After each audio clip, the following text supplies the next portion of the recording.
morning, or depending on when you're watching this, good afternoon, good evening, or good night. My name's Ross, and as always told out of Voice of Radio. So today, it's time to take a little bit of a look at some single strike Pokemon. Initially, I was not a fan of single strike. I was Team Rapid Strike all the way. But that Lycanroc sure does look like an awful lot of fun.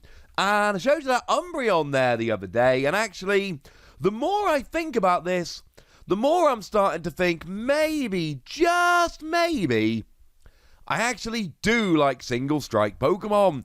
And we might as well start off with Entei here, because I kind of like Entei quite a bit as well. Translations here from the lovely Antoine Boulet. And starting off with the basics, we got 120 HP, which is annoying, because a lot of Pokemon do 120, so that 120-130 line is huge. Take Rapid Strike Urshifu, hits 120 to 2 Pokemon. So you've got 120, that means you can be KO'd by this just randomly sitting on the bench. Don't love it, ladies and gentlemen. I want 130.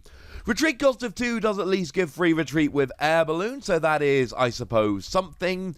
And the weakness to water is not a huge deal, because I mean, Inteleon V Max is kind of cool, but water is not a huge type right now, so we might be okay. Having said that, Ice Rider Calyrex is looking really good. Showed you that video about the Japanese metagame the other day.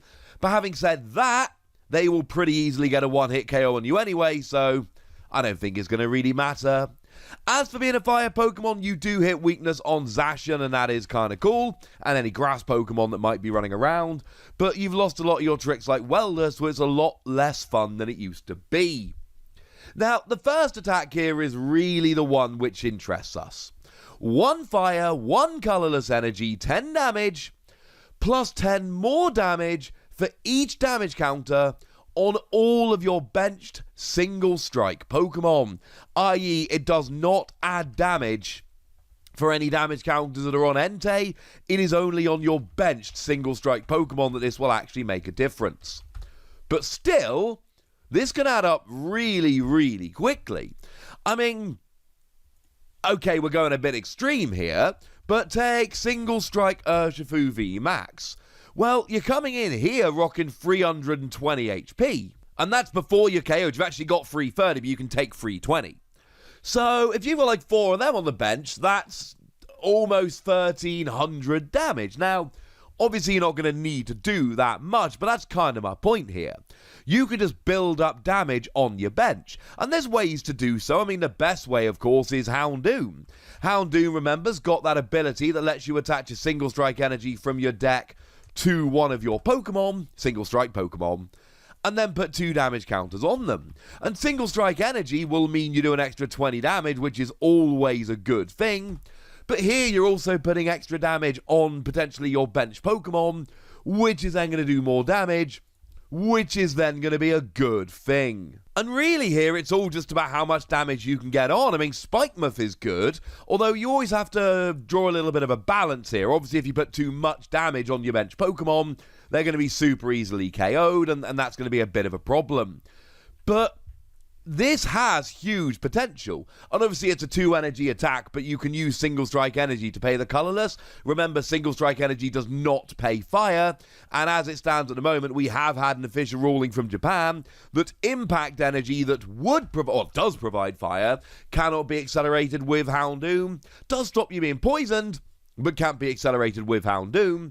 So you can get the energy going, you can get the attack going nice and easily. This can be a bench it, Houndoom attach go. You can drop this as a complete surprise, but it's going to be awkward to actually get to do enough damage with this. I do, however, love the combo of this with Tauros. Tauros, remember, does 20 damage, plus 20 more for each damage counter on it. And you can play this with something like my boy Donphan to start getting damage around. And maybe in a Donphan Tauros deck, Entei could be really cool. As for the second attack, free energy, 120 plus 30 to itself. Yes, I appreciate the fact that that 30 to yourself will then boost up the attack of other Enteis in the future. But the fact of the matter is, you're already starting off with 120. Going down to 90 isn't particularly good. 120 will get a KO on Zacian, which is lovely. And it'll get a KO on some single prize Pokemon. But again, we're at that 120, 130 line. Pokemon that have 130 will survive this. Unless you're using single strike energy, which I suppose you probably will be. But the attack cost cannot be paid in one go easily, because Welder's rotated and Houndoom will get single strike energy, but that doesn't provide fire, only fighting and darkness. So it's an awkward to pay attack that doesn't do quite enough damage and damages yourself. We ain't playing Entei for this attack. We like Fangs of Rage, but we don't like the second attack here. I'm giving Entei between 3 and 4 Wassies. I do think there is some potential here. I like the first attack. I like the Houndoom can drop it as a proper surprise, but I don't think it's going to be an amazing card. I just think it's a fun little tech in some single strike builds. Moving over to Grimmsnarl here, we have a stage 2, so it gosh darn well better be something good to warrant evolving up into a stage 2. Well, we start off with 170 HP, which to be fair is an awful lot of HP. It's a stage 2, but at least we get a sizable amount of bulk to go along with it, which I appreciate. The retreat cost of 3, however, is kind of high and kind of annoying, and we're not a fan of that.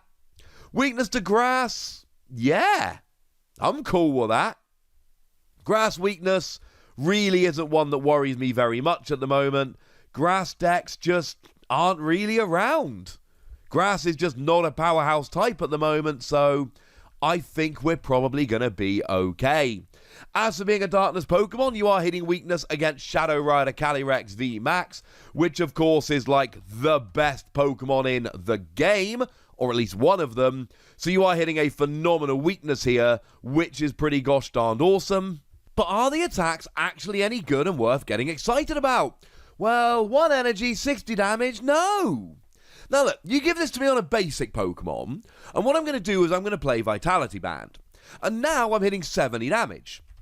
And that's enough to get evolving Pokemon, techs like Galarian Zigzagoon or Jirachi Amazing Rare or things of that nature. 70 damage is one of those key numbers in the Pokemon TCG right now. Hitting 70 is good.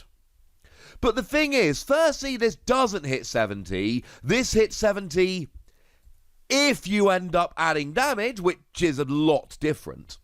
And secondly, it's a stage 2. So by the time I've actually got to evolving up, then my opponent may well have also evolved. And also, this isn't an after I've evolved up kind of attack. This isn't an attack that I want after I've put time and effort into evolving. This is an attack that I want earlier. This is what I want on a basic Pokemon turn 1, going second, so I can start taking cheeky prizes. That is what I want here. I absolutely categorically do not want this on a stage 2 Pokemon. It's not good enough, ladies and gentlemen. I can't be much blunter about it. As for the second attack, what we're rocking here is 2 energy, 100 damage. If you've got 2 or fewer bench Pokemon, this attack does 140 more damage. And now, ladies and gentlemen, we are rolling. You see, 240 initially looks a little bit low. Kind of. You see, 240 will get pretty much any Pokemon V. Yes, there are very rare exceptions. But you are between 60 and 100 damage away from getting V Maxes. The thing is, you are a single strike Pokemon. And whereas I don't think Entei was ever really at this stage, Grimmsnarl absolutely is. Because you see, single strike energy does an extra 20 damage, and for what it's worth will pay this, so it can be accelerated with Houndoom quite nicely. Then you've got Emboar, if anybody plays it, sits on the bench, does an extra 30 damage, and then you've got Karen's Belief, which does 20 damage for each prize card your opponent has taken. I like to call it Double Iris. But that's mostly so I can put a reference card on the screen and not have to write the attack, which takes more time. There we go. Peek behind the curtain. The point is, yes, this does 240, but let's say it's late in the game. You've got 2 bench Pokemon, your opponent's got 1 VMAX, you KO it, you win the game. If they've taken 5 prizes, you play Karen's Belief, You do 340, you get a KO on anything, you win the game. The fact that it's a stage 2 makes me extremely nervous because it's slow and it takes more space in your deck and it's easier to disrupt, etc., etc. But the fact of the matter is that later in the game, this is a legitimate game-ending one-hit KO on anything. You have got to like that, ladies and gentlemen. You have absolutely got to like that. So, yeah. Great late-game attack in a single-strike deck. Outside of a single-strike deck, I do not like it as much. But it's a great attack in a single-strike deck. And to be fair, even outside of that, you will get a one-hit KO on Pokemon V, so it's still not terrible. But being a stage 2 kind of scares me off. And then we get to Electrode, and we can be quick, because Electrode is pretty terrible. If I'm honest with you, anytime we see an Electrode that doesn't have an ability, I just assume it's going to be terrible.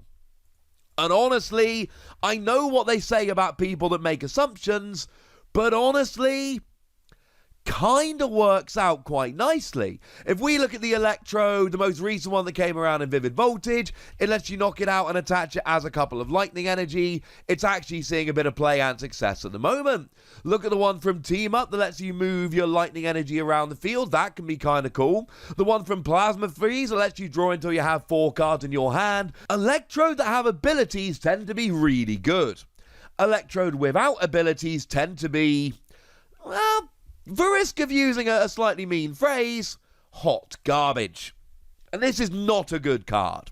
90 HP is low. Admittedly, that does give you access to Level Ball, and I will concede access to Level Ball is awesome. We've then got a retreat cost of 1, which I suppose is kind of low. I would say a bad weakness to fighting, but you got 90 HP, so don't worry your pretty little head about it. And you're a lightning type right after lightning types have stopped being good. What we've got here is single colorless energy, 40 damage, not affected by weakness or resistance. Okay, fine, but it's 40 damage. And actually, you don't hit through weakness. If you did hit through weakness, then I could make an argument and go, well, that new Inteleon's pretty cool, and that new Sobble is pretty cool. So maybe we want to go and get a one-hit KO on a Sobble. But you're not even getting a one-hit KO on Sobble because you're not hitting for weakness, so cheers for that. Now, the second attack, there is a little bit of potential here. I've been harsher than maybe I should have been. Electrode here, 120 for a single energy, and then 90 to itself. And the thing is, you've only got 90 HP, so you KO yourself. It's Explosion. It's what Electrode does.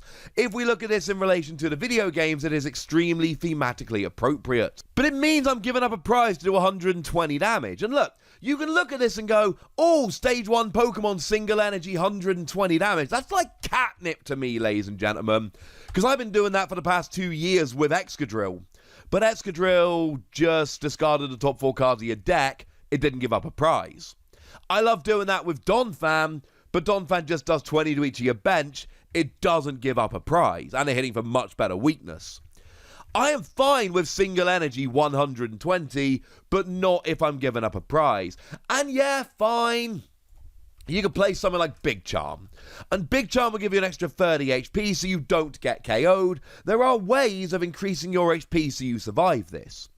But the thing is, at that stage, firstly, you're super close to being KO'd, and secondly, Tool Scrapper. Your opponent's going to try and play a Tool Scrapper, which incidentally is a card that we're going to see more and more of as time goes by. And then they can take a prize with Tool Scrapper and then go and take a prize for their turn. So even the ways that they've got to try and avoid giving up KOs aren't really going to work very well, and that's a huge problem, quite frankly. I like this, kind of. But I don't really like this, kind of. I'm sorry, there's absolutely a place for single energy 120. That is exactly my kind of attack. But the fact of the matter is that if I'm giving up a prize to do so, I'm not liking it. I have been a huge fan of Electrodes in the past. Electrode Prime back in the day was a card that I played a silly large amount of. But there is really a rule with Electrode, and the rule is very simple. If it's got an ability, it is probably a really good card. And if it doesn't have an ability, it's probably absolute trash. I'm giving Electrode 2 Wassies because it's not good. I think I forgot to give a score to Grimmsnarl. Let's give Grimmsnarl between 3 and 4 Wassies. We don't give half Wassies. That would be barbaric. I want to like Electrode, ladies and gentlemen. I really want to like Electrode, but I don't like Electrode. But if you like Electrode, I would love to hear from you, so let me know in the comment section. Go nuts! Be nice! And then make sure you like this video, subscribe to this channel, follow me on Twitter at TheWassie, and Twitch for some live action at twitch.tv/PTCG Radio. If you want to support the channel, get some bonus podcasts and all that good stuff, head on over to patreon.com/PTCG Radio, where you can do exactly that. But by far the most important thing is always, look after yourselves till next time, would ya? Thank you very much for watching. My name's Ross, and you've been watching PTCG Radio.